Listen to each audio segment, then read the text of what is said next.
ఆధిపత్య కులాల వారు బీసీ రిజర్వేషన్లకు వ్యతిరేకంగా కుట్రలు చేస్తున్నారని బీసీ సంక్షేమ సంఘాల నాయకులు అన్నారు. బీసీ రిజర్వేషన్ల వ్యతిరేకులకు బీసీలు కూడా వ్యతిరేకమేనని స్పష్టం చేశారు. బీసీ రిజర్వేషన్ల వ్యతిరేకులపై పలు బీసీ సంఘాల నాయకులు శుక్రవారం నల్గొండ పట్టణం పెద్దగడియారం చౌరస్తాలో నిరసన వ్యక్తం చేశారు. ఈ సందర్భంగా బీసీ సంఘాల నాయకులు మాట్లాడుతూ, కోర్టులు సామాజిక స్పృహతో తీర్పులు ఇస్తే సమాజంలో అశాంతి ఉండదని అన్నారు. బీసీల సామాజిక, ఆర్థిక, రాజకీయ పరిస్థితులను దృష్టిలో ఉంచుకొని తమకు సరైన న్యాయం చేయాలని కోర్టుకు విజ్ఞప్తి చేశారు. కామారెడ్డి డిక్లరేషన్ ప్రకారం 42% రిజర్వేషన్లను బీసీలకు కల్పిస్తామని అధికారంలోకి వచ్చిన కాంగ్రెస్ ప్రభుత్వం రిజర్వేషన్లను అడ్డుకోవడానికి కుట్ర పన్నిందని ఆరోపించారు. వివిధ పనుల నిమిత్తం 50 సార్లు ఢిల్లీకి వెళ్లిన ముఖ్యమంత్రి రేవంత్ రెడ్డి బీసీ రిజర్వేషన్లపై మాత్రం స్పందించడం లేదని మండిపడ్డారు. బీసీ రిజర్వేషన్లపై ప్రధానిని ఒప్పించడానికి ముఖ్యమంత్రి రేవంత్ రెడ్డి ఎందుకు ప్రయత్నించడం లేదని ప్రశ్నించారు. కార్పొరేషన్ పదవులతో పాటు మంత్రి పదవులు, ఇతర రాజకీయపరమైన పదవులలో బీసీలకు 42% రిజర్వేషన్లు కల్పించాల్సిందేనని డిమాండ్ చేశారు. బీసీ రిజర్వేషన్లపై అఖిలపక్షాన్ని ఢిల్లీకి తీసుకువెళ్లి దానిని 9వ షెడ్యూల్లో చేర్పించాల్సిన బాధ్యత ముఖ్యమంత్రి రేవంత్ రెడ్డిపైనే ఉందని అన్నారు.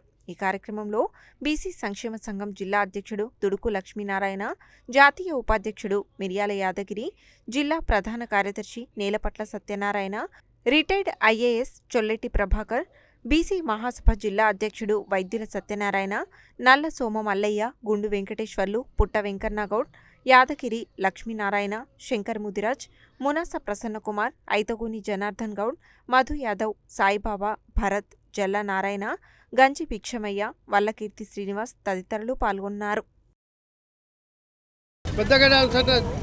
చౌరస్తాలో రోడ్డు ధర్నా చేయడం జరిగింది. బీసీలకు 42% మీద జీవో మీద 9 మీద స్టే ఇచ్చినందుకు జాగృతి అధ్యక్షుడైన అతన్ని మీకు హెచ్చరిస్తూ, మాకు మీ జోలికి వచ్చామా, ఈడబ్ల్యూఎస్ ఇచ్చినకి మీకు 5% లేరు, 10% ఎంజాయ్ చేస్తున్నారు. మా బీసీ జోలికి వచ్చాం. ఖబర్దార్ మాధవరెడ్డి గారు, మీరు ఏమనుకుంటున్నారు? ఎట్టి పరిస్థితిలో ముఖ్యమంత్రి గారికి హెచ్చరిస్తాం. ఎట్టి పరిస్థితిలో 42% రిజర్వేషన్ కల్పించిన తర్వాత మీరు బీసీ స్థానిక సంస్థల ఎన్నికలు పోవాల్సిగా కోరుతున్నాం. రోజు బీసీ సంక్షేమ సంఘం ఆధ్వర్యంలో హైకోర్టు బీసీలకు 42% రిజర్వేషన్లు చెల్లవంటూ దాని మీద స్టే ఇవ్వడం జరిగింది. దానికి స్టే ఇవ్వడానికి ఆధిపత్య కులాలకు సంబంధించిన వాళ్ళు కోర్టుకు పోవడం, దాని మీద స్టే తీసుకురావడం, ఎలక్షన్లను ఆపించాలనే ఉద్దేశంతో ప్రయత్నం చేస్తున్న సందర్భంలో ఈరోజు ఆధిపత్య కులాల వారు ఎవరైతే బీసీలకు వ్యతిరేకంగా, బీసీ రిజర్వేషన్లకు వ్యతిరేకంగా పోరాటం చేస్తున్నారో వాళ్లకు మేము వ్యతిరేకంగా ఈరోజు నిరసన ప్రదర్శన చేయడం జరిగింది. ఉన్నటువంటి స్థానిక సంస్థల్లో కాకుండా కార్పొరేషన్లు కానివ్వండి, ఎమ్మెల్సీలు కానివ్వండి, మంత్రులు కానివ్వండి, బీసీలకు 42% భర్తీ చేయకుండా విశ్రమించడం జరుగుతుంది.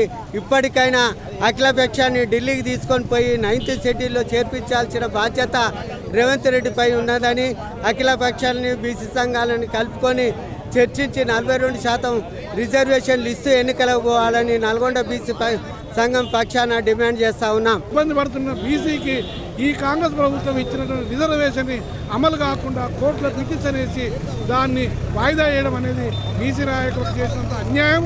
ఇంకొకటి కూడా బీసీ నాయకులకు హెచ్చరిక, ఇది మనము తెలంగాణ సాధించిన తరాలో మనం బీసీ నాయకులు అందరం ఉద్యమిస్తే తప్ప ఈ రిజర్వేషన్ అమలు కాదనేది మనకు అర్థమవుతూ ఉన్నది.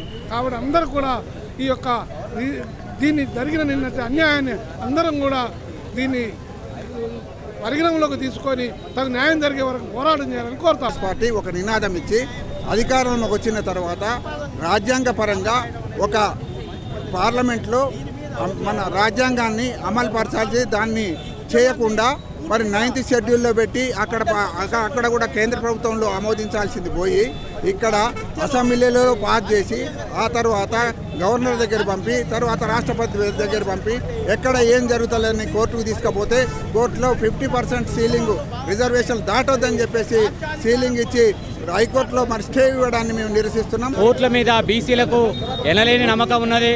ఆ నమ్మకాన్ని బీసీలకు వమ్ము చేయొద్దని చెప్పి రాష్ట్ర ప్రభుత్వానికి కానీ కోర్టుకు సంబంధించిన న్యాయమూర్తులు కానీ జడ్జిలకు కానీ యావత్ బీసీల తరఫు నుంచి విజ్ఞప్తి చేస్తూ ఉన్నాం.